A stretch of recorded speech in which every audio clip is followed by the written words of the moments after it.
오늘 요시야 왕과 다음 세대가 제목인데요. 오늘 우리 교사들 주간 예배로 앞에 나와서 찬양하시는 모습 보면서 우리 다음 세대의 희망이다라는 생각을 했습니다. 자기 삶의 일부를 떼어서 다음 세대를 살리기 위해서 땀 흘리고 애쓰고 또 눈물로 또 아픈 아이들을 보듬고 기도하는 우리 교사들, 정말 다음 세대에 세운 우리 교사들이 이 나라와 하나님 나라의 소망이십니다. 아멘. 박수십니까? 지난 화요일 저희 담임 목사님과 저희 교육자들이 그 익산 전도 세미나에 다녀왔습니다. 그 대다수의 그 모인 분들이 다 연세가 있으신 분들이었어요. 그 중에 그래도 젊으신 분들이 이쪽에 남자분 계시더라고요. 근데 그분은 서울에서 아침에 일찍 새벽차 타고 이렇게 오신 거예요. 영혼 살리는 그 훈련을 받기 위해서. 그분을 보면서 또한 이 시대의 희망이 이시라는 것을 저도 또 생각했습니다. 그와 같이 그때도 생각했지만 오늘도 우리 선생님들을 보면서 우리 다음 세대를 세우신 우리 선생님들이 희망이다. 우리 하나님의 나라와 우리나라는 정말 희망이 있다. 저는 그렇게 생각합니다. 아멘. 오늘 그 소개된 그 본문에 소개된 그 요시야 왕은 다음 세대를 어떻게 준비시켰나 말씀을 통해서 살펴보겠습니다. 요시야 왕은 이스라엘 마지막 종교 개혁자입니다.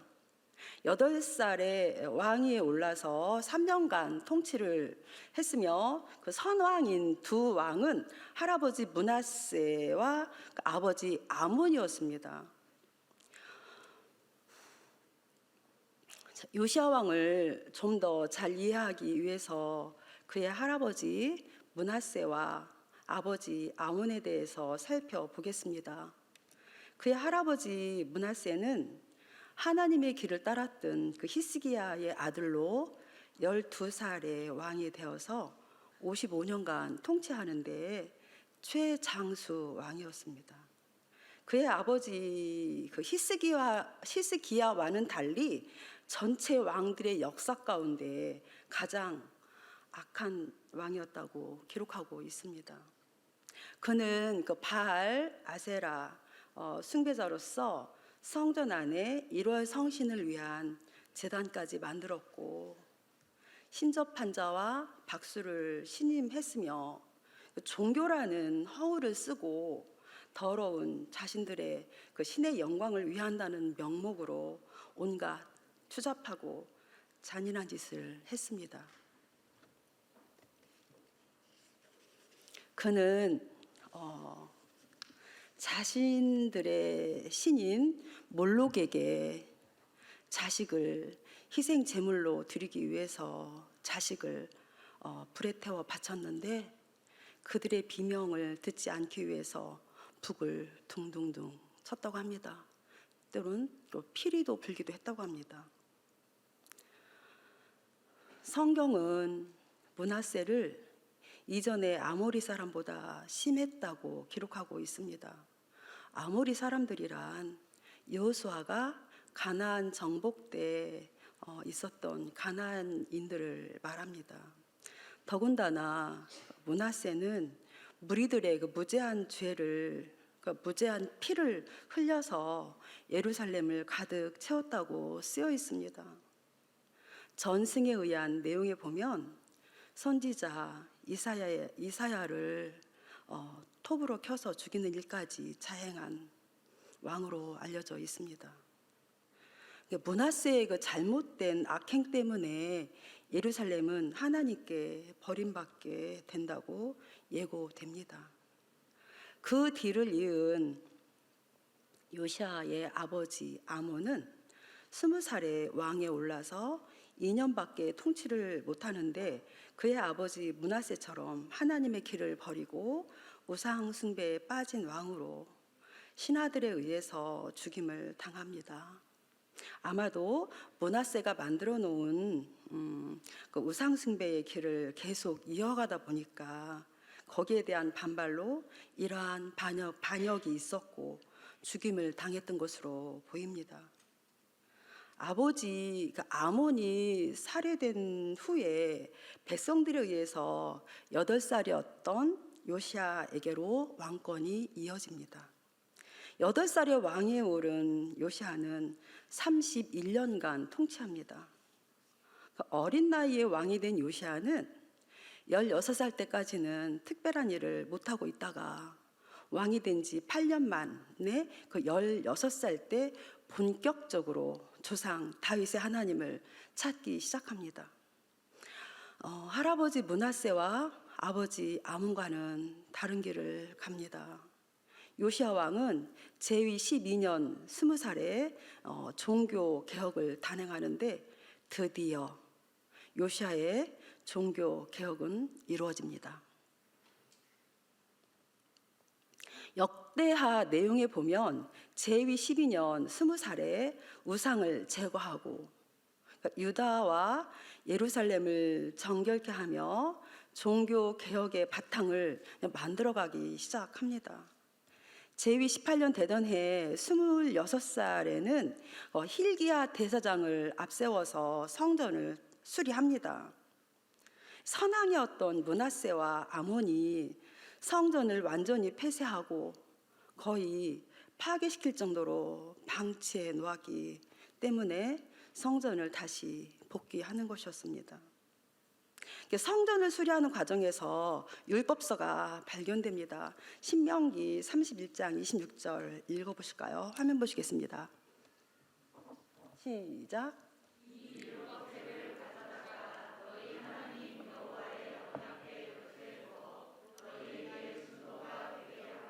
아멘. 보니까 뭐라고 그랬어요? 그 율법책을 어디에 두라고 그랬어요? 어디요? 언약궤 어디? 곁에 두라고 그랬죠. 율법서에 언약궤 곁에 두어. 언약궤 옆에 있어야 할 그 율법서가 어디에서 발견되냐면요. 그 언약궤 안에서 발견됩니다. 왜 그랬을까요? 아마도 거의 그 방치하다시피 한 그 율법서가 언약궤 안에 감추어져 있었던 것은 그 므낫세와 아몬의 악종 속에서 누군가가 감추어 놓았던 것으로, 그래서 누군가에 의해서 감춰졌고 다음 세대에 바른 신앙을 전수하기 위해서 숨겨두었던 것으로 추측합니다. 이 율법책은 히브리어로 토라입니다. 토라는 모세 오경인데 양피지로 만들어져 있습니다. 그 양피지로 만들어서 이렇게 두루마리로 이렇게 되어 있어요. 근데 그 부피가 엄청 커서 짊어지고 갈 정도로 일반 사람들은 접할 수 없다고 지난번에 목사님 말씀하셨죠. 일반 사람들은 접할 수가 없대요. 근데 이 책을 그 현재 가격으로 계산해 보면 아마 그 가격이 얼마나 비싼지 얼마일 것 같아요? 양피지로 이렇게 두꺼워요. 모세오경 막 짊어져 갈 정도로 커요. 대략 우리가 추측해 보면 얼마일 것 같아요? 현재 우리가 살고 있는 그 가격으로 환산해 보면 650억? 또 네, 또 670억. 네? 맞습니까? 거의 맞아요. 그 대저택 가격이래요. 우리 평안교회 우리 성도님들 우리 목사님 닮아서 수준이 되게 높은 것 같아요. 맞아요. 막 대저택 가격이래요. 대저택 한 600 정도 하지 않을까요? 600억? 그 정도로 이렇게 비싼 그 율법책이고 우리 일반인들은 접할 수 없는 책이었습니다. 신명기 31장 10절에서 11절 또 보실게요. 읽어보시겠습니다. 시작.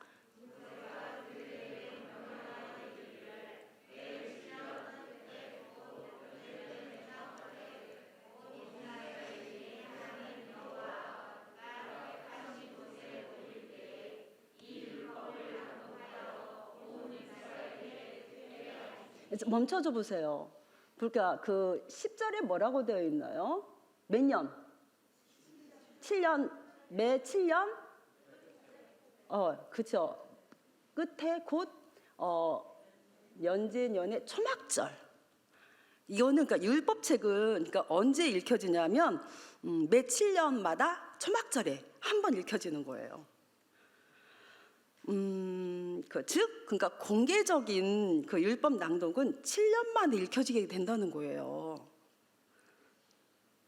그때 마이크가 없었던 시대거든요. 그때 목사님 한번 말씀해 주신 것 같아요. 에스라 그때 말씀하실 땐가 태초에 이렇게 배에 힘줘가지고 막 저희는 이렇게 살짝 이렇게 해도 되잖아요. 근데 마이크 없이 많은 그 백성들 다 모아놓고 막 읽으려면 제사장이 몇 시간에 걸쳐서 이걸 읽는다는 거예요. 몇 시간에 걸쳐서 모세오경을. 그러니까 태초에 막 이렇게 온 힘을 다 해가지고 몇 시간 읽는다고 생각해 보세요. 아마 여기 계신 분들은 쓰러지실 것 같아요.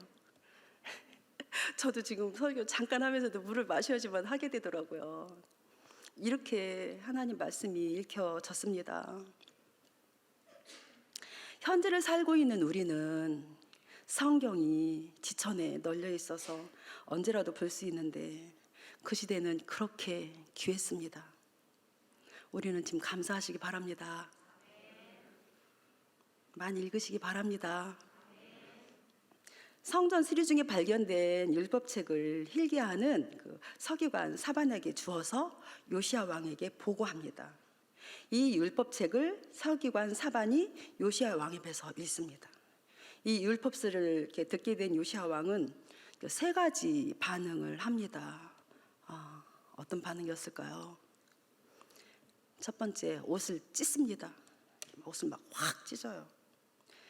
말씀을 들으며 이렇게 말씀에 감동된 요시야는 그 말씀이 막 강렬한 빛이 돼서 자신의 조상들이 그 우상 숭배하며 지은 그 죄들을 보게 했고, 그 말씀은 강력한 빛이 되어서 조상들의 우상 그늘 속에서 벗어날 수 있어서 하나님께 나아갈 수 있는 그런 능력이 임하게 됐던 것입니다. 오늘 우리는 어떻습니까? 담임 목사님 항상 말씀하시죠. 자신의 우상에서 벗어나라고. 오늘 우리도 요시야 왕처럼 말씀을 들을 때 자신의 죄를 보고 자신의 우상 숭배의 그늘 속에서 벗어나서 하나님께 담대히 나갈 수 있는 능력이 임하시기를 주님의 이름으로 축복합니다. 아멘. 두 번째는 율법서를 따라 행하지 않음을 회개합니다. 회개란 뭐죠? 뉘우치는 건가요? 뭐예요? 우리 선생님들 대답해 보세요. 우리 목사님 항상 말씀하시던데 회개가 뭐예요? 네? 네, 우리 장로님 역시 맞아요. 역시 장로님 맞으시네요. 교육부 돌이키는 것, 이렇게 돌아서는 거라고 그러시죠. 유턴하는 것. 그러니까 회개합니다. 그 다음에 세 번째는 그러니까 하나님의 진노가 말씀에 그 불순종한 결과임을 고백합니다. 그 다음에 옷을 찢으며 회개한 요시야 왕은 계속 종교 개혁을 추진합니다.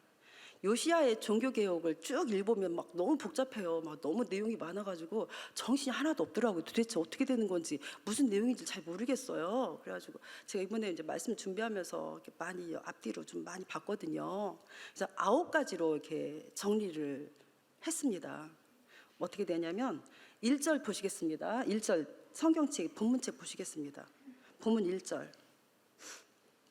시작.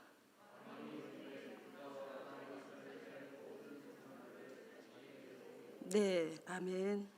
모든 장로를 모으고, 나라에 그 중대사가 있을 때 종종 장로들의 그 회동이 있었는데 유다 전 지역의 장로들을 모은 것은 발견된 율법책의 말씀을 그들과 온 백성들에게 들려주기 위해서 모았던 것입니다. 그리고 요시야 왕은 그들과 온 백성에게 성전에서 발견된 율법서를 읽어줍니다. 아까 제가 말씀드렸죠. 읽어주는 것이 어떤 자세인지 이렇게 제가 말하는 것이 아니라 태초에 이렇게 막 배에 막 힘 꽉 주고 요시야 왕이 직접 읽어주신 거예요. 단 위에 서서.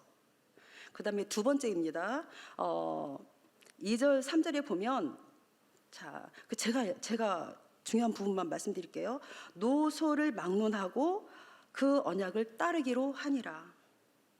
요시야 왕을 중심으로 이제는 하나님과 언약을 맺고 백성들과 함께 하나님의 말씀을 따르기로 결단합니다.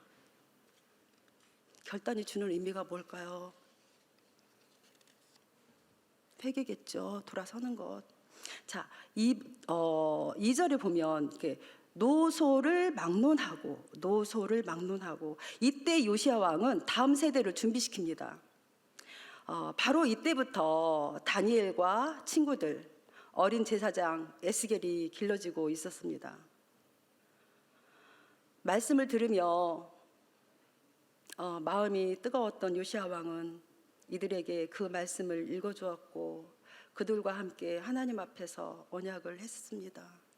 이 시점부터 어린 심령들에게도 그 말씀은 강력한 빛이 되어서 그들의 마음에 비춰졌고 그 말씀은 어린 심령들이 말씀대로 따르기로 뜻을 정하게 합니다.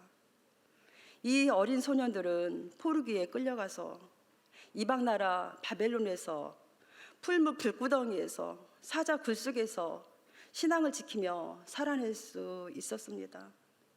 이렇게 이 소년들은 이방 나라 포로된 자들로서 하나님의 이름을 높여드리는 주인공들이 되었던 것입니다. 이와 같이 말씀에 감동된 요시야 왕은 말씀으로 미래 세대인 다음 세대를 준비시켰습니다. 세 번째입니다. 바알, 아세라, 1호 성신을 위해서 만든 모든 것을 기드온 밭에서 불사르게 됩니다. 우상을 없앤다는 것은 힘든 일입니다. 그냥 막 다 갖다 막 깨부순다고 되는 게 아니에요. 왜냐하면 이 우상들은 솔로몬이 주변 국가들과 그 정략 교란하면서 들어온 우상의 그 뿌리가 좀 내려진 것인데, 우상을 없애는 것은 자칫 외교적 갈등으로 번질 수 있는 중대사인 것입니다. 가령 예를 들면 우리나라 그 이태원의 모스크와 같습니다. 중동 전쟁 당시 우리 1차 그 오일 쇼크가 왔었잖아요. 그때 우리나라는 외교 정책을, 그러니까 미국하고 친한 친이스라엘에서 이스라엘로 가다가 중동 전쟁 오일 쇼크 때 우리는 선회해요. 친아랍으로 이제 그 선회하면서 그때 이제 그 이슬람이 이태원에 이슬람 서원인 모스크가 이태원에 세워지게 되는 것입니다. 그러니까 이렇듯이 그러니까 모스크를 없애는 것은 아랍 국가들과 그 외교 그 단절을 의미하는 것과 마찬가지로 우리가 볼 수 있는 것이죠. 그나마 그 시대에 요시야 왕이 우상을 이렇게 없앨 수 있었던 것은 그 아수르가 그 당시에 다 이렇게 지배하고 있을 때였어요. 이제 아수르가 조금 점점 이렇게 쇠퇴져 가는 그 과정에 있었지만, 아수르가 그 전체 그 주변 국가의 우상 숭배 나라를 다 점령했을 때였어요. 그래서 그 요시야 왕의 그 종교 개혁이 가능했다고 그렇게 추론하고 있습니다. 또 네 번째입니다. 그 산당 그 제사장들과 우상 숭배자들을 처형합니다. 다섯 번째, 심지어 성전 안에 있었던 남창의 집을 헐어버렸습니다. 성전 안의 남창의 집은 바알 신상의 잔재로서 동성애를 말합니다. 현재 우리나라도 동성애 문제로 염려되고 있는 상태입니다. 여섯 번째, 전국에 있는 산당들을 제거합니다. 종교개혁은 그 남한국뿐만 아니라 북한국까지 미쳐서 베델에 이르기까지 대대적인 종교개혁을 하게 됩니다. 이 모든 일을 행한 요시야의 왕은 이제 의로운 열심을 냅니다. 그게 뭐냐면 일곱 번째, 유월절 의식을 지킵니다. 22절 한번 화면 보실게요. 시작.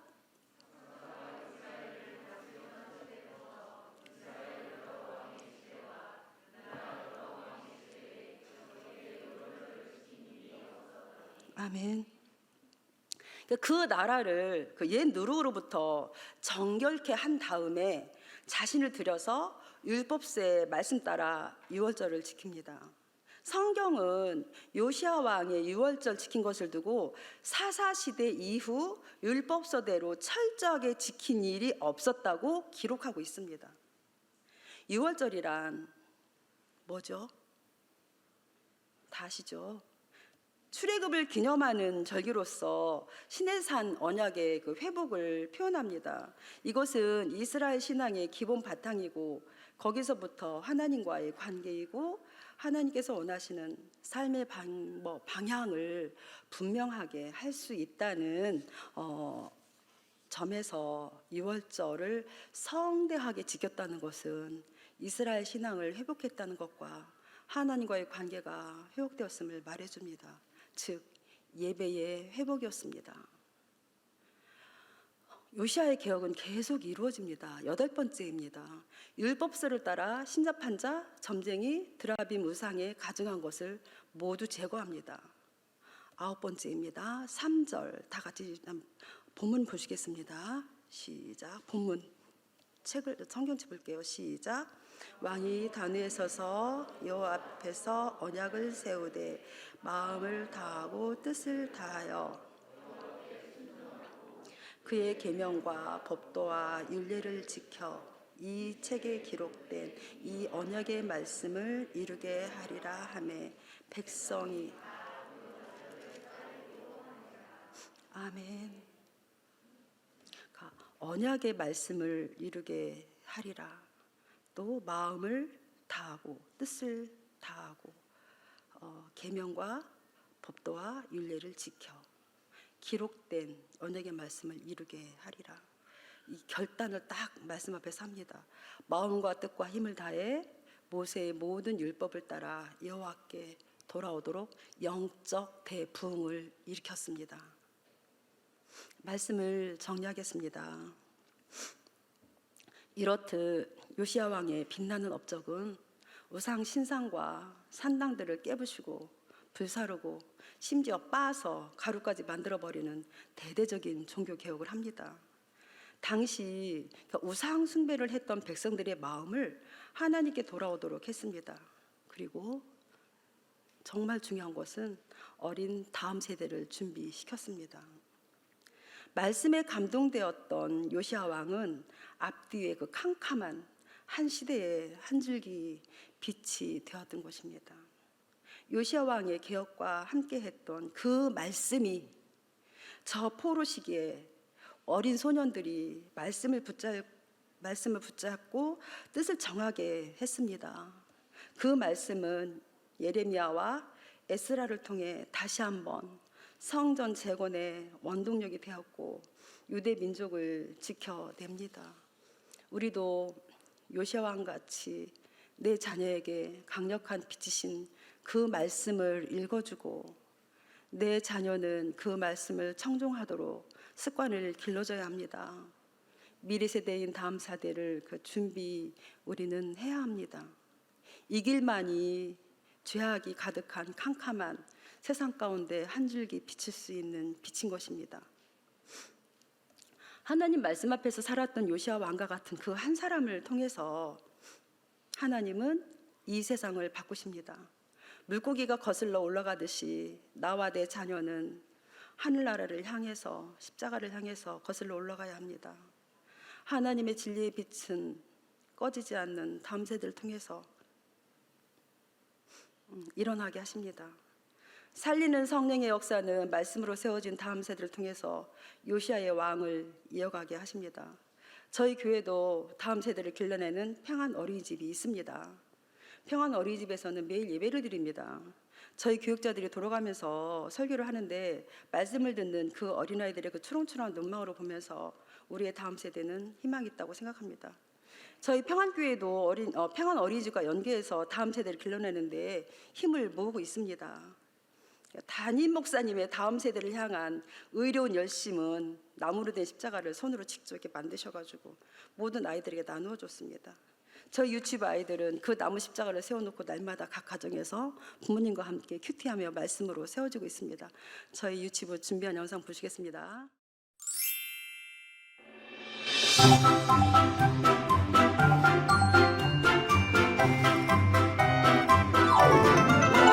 나는 매일매일 성속에서 예수님을 만나요. 지혜가 쏙쏙 감사가 쑥쑥 깊이 아이로 자라갈래요.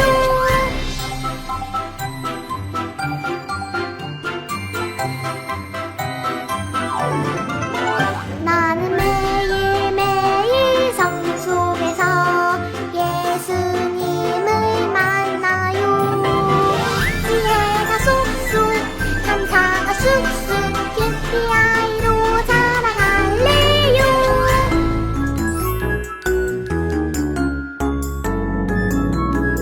냠냠 꿀꺽 말씀 먹으면 키가 쑥 마음이 튼튼 반짝반짝 축복 내리면 꿈이 쿵 사랑이 퐁퐁 예수님이랑 나랑 예수님이랑 나랑 예수님이랑 나랑 예수님이랑 나랑 예수님이랑 나랑 예수님이랑 나랑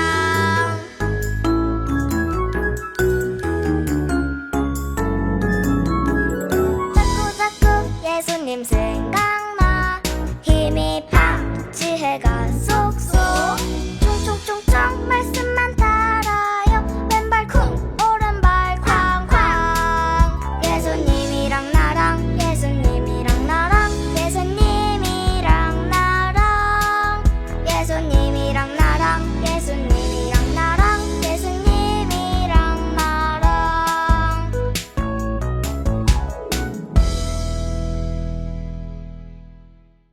주간 예배입니다. 다음 세대를 길러내기 위해서 현장에서 힘쓰고 수고하고 계신데 우리 교사들은 제2의 그 요시야 왕을 길러내는 의로운 열심을 다시 한번 내시고 또 그렇게 되시기를 주님의 이름으로 축복합니다. 저희 평안교회 지금 목사님께서 계속 강구하고 계시죠? 좀 예배가 너무 뜨겁고 아이들이 너무 초롱초롱하고 요즘 이렇게 세상의 문화 속에서 아이들이 막 다 접할 수밖에 없는데 이렇게 교회 안에서 말씀으로 세워져가는 이 어린이집이 그렇게 이제 많지가 않아요. 오늘 제가 이제 요시야 왕을 준비하면서 우리 평안교회 어린이집이 너무 귀하다. 저는 그런 생각을 했습니다. 우리 어머니들 세상 문화, 세상 교육들은 얼마든지 앞으로도 할 수 있는데 이렇게 어린 나이에 지금 0세부터 7세까지 그 모든 삶의 기반을 다지는 시간이잖아요.